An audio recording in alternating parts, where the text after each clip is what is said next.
como sair de uma dívida de mais de 80 mil reais. Então, no vídeo de hoje, a gente vai estar dando uma sequência a uma série de vídeos para estar ajudando um cliente meu a sair de uma dívida de mais de 80 mil reais. Para quem não me conhece, meu nome é Jorge, sou educador financeiro e bora aqui passar para vocês como que foi esse segundo encontro com esse mentorado meu. Então vou passar para vocês, depois que eu fiz aquela primeira prévia conversa com ele, identifiquei quais eram os pontos dele, aonde a gente chegou. Então realmente a gente começou a colocar tudo no papel, identificar como que estava a situação financeira dele. Como ele não tinha nenhuma organização, eu comecei para um levantamento das dívidas dele, para identificar o que ele tinha de dívida e como estava a situação dessas dívidas. Então vou passar para vocês aqui cada detalhe, cada ponto de cada dívida dele. Então, a primeira dívida que ele listou comigo foi uma dívida de um consórcio, que ele tinha de R$ 294, uma dívida com um banco de mais de R$ 1.600, uma dívida com um familiar de R$ 50 mil, uma dívida com um ex-funcionário de R$ 1.600, uma dívida com um fornecedor de R$ 16 mil, uma loja de imóvel R$ 1.600, placa solar R$ 4 mil e um investimento no estabelecimento dele de uma dívida de R$ 10 mil. Assim que ele passou para mim todo o valor que ele tinha, a gente chegou numa dívida total de R$ 85.094. Então, ou seja, já superou aqueles R$ 80 mil que ele me passou na primeira vez que a gente teve uma breve conversa. Então, essa dívida já é superior a isso. Só que ele me passou também que ele tinha algumas negociações. Então, tinha algumas que ele pagava parcelado, tinha algumas que ele conseguia postergar o pagamento. Então, não ia atrapalhar no orçamento dele daquele mês. Porém, ele tinha ali que pagar de dívida desses parcelamentos uma dívida de R$ 9.394. Então todo mês ele precisa tirar esse valor do caixa dele e pagar esses parcelamentos das dívidas dele. Aí dentro de conversa eu falei para ele, tá, e qual é o seu prolabore? Qual é o valor que você tira desses dois estabelecimentos que você tem? Lembrando, ele tem o estabelecimento 1 e 2. Então teoricamente ele precisa ter um prolabore de um estabelecimento e do outro também. Porém ele não tinha questão de realmente falar assim, eu vou tirar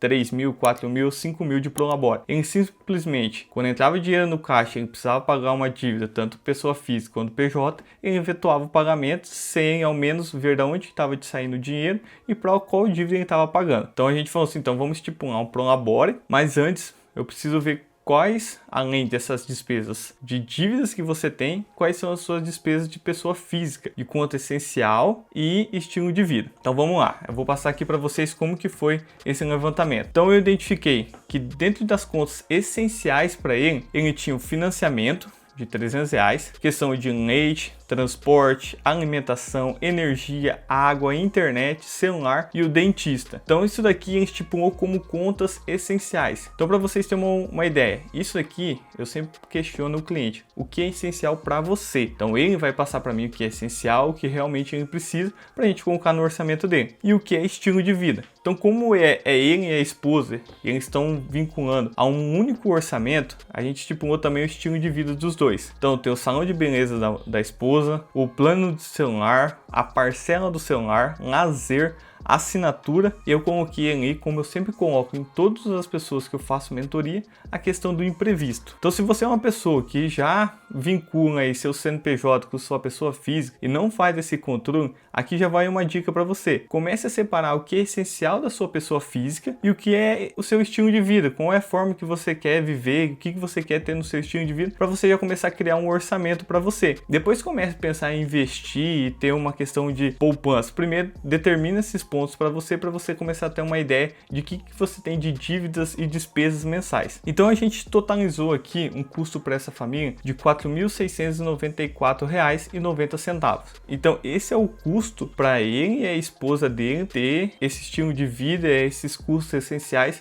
que a gente colocou no orçamento. Porém, além de custo de PF, ele também tem custo de CNPJ.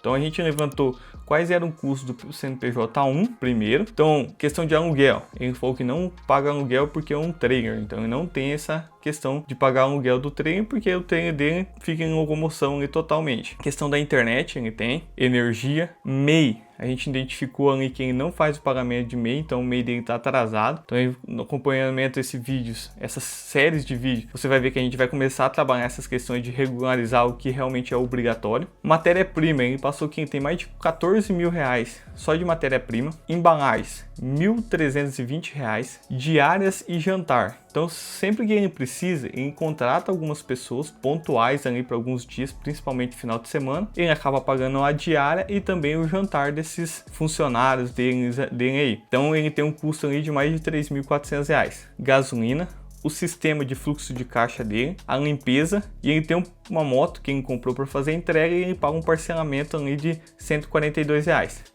Então, ou seja, essas são as despesas do CNPJ 1. E quais são as despesas do CNPJ 2? Ele tem aluguel, ele não paga a internet, ele tem uma negociação lá que ele não precisa pagar a internet. Tem a conta de energia, esse sim ele paga o mês certinho. Matéria-prima dele, R$6.900. Questão da embalagem, diária e jantar, que também tem essa situação do mesmo do CNPJ 1, tem no CNPJ 2. Gasolina e limpeza. Então aqui a gente listou todas as despesas dele.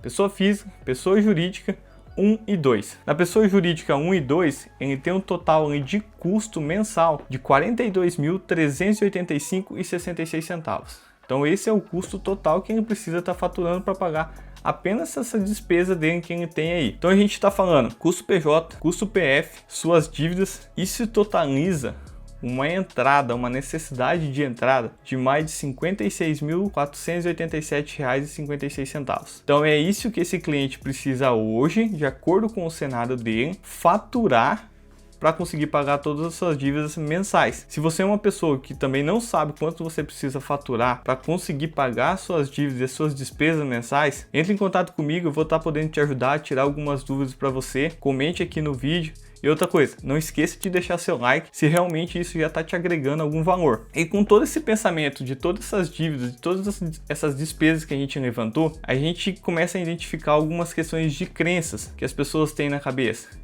Que quais são as questões do dinheiro na vida dela, se o dinheiro realmente tem importância ou não tem importância. A gente começa a ver que o dinheiro tem importância para ela manter uma questão de saúde financeira. Ela começa a verificar que ela tem um sonho e ter uma empresa e ela precisa de dinheiro para manter essa empresa. Então o dinheiro ele tem a questão de garantir a segurança, tanto a segurança da família quanto a segurança do empreendimento. Ele pode realizar sonhos. O que seria realizar sonhos? Tenho o sonho de ter uma empresa, tenho o sonho de viajar, tenho o sonho de trocar de carro. Então o dinheiro proporciona isso. E ajudar pessoas. Se você tem dinheiro, você consegue ajudar um familiar em caso de necessidade, caso essa pessoa precise. E dinheiro sim, ele é importante conforme a gente viu aqui. Você precisa de uma organização, de uma gestão do seu dinheiro, do seu fluxo de caixa, para você realmente identificar aonde estão os erros e aonde estão os acertos. Então o dinheiro ele é o meio, não o fim. Então você precisa fazer a gestão do seu dinheiro para conseguir chegar num resultado positivo, num resultado final excelente. E no fechamento dessa primeira conversa que a gente teve com ele, ele passou para mim umas questões de método de faturamento que ele já tinha pré-programado na cabeça dele. Ele falou, Jorge, no estabelecimento 1, eu já tenho aqui que eu consigo faturar em média aí 28 mil. E no estabelecimento 2, ele falou que consegue estipular aí um faturamento de cerca de 18 mil. Ou seja, a gente está chegando num potencial de faturamento de 46 mil. E de acordo com o que vocês viram, de que ele precisa faturar para cobrir as despesas dele, o faturamento dele não está de acordo com as despesas dele, não está de acordo com o que ele tem de dívida, despesas, todos voltados tanto aos CNPJs quanto ao PF. Então o cálculo dele está errado. E para a próxima sessão, para o próximo vídeo eu vou trazer para vocês o que a gente fez e como nós conseguimos ajustar para que ele conseguisse equilibrar essas despesas e receitas. Se você gostou, não esqueça de deixar seu like, se inscreva no canal e até o próximo vídeo.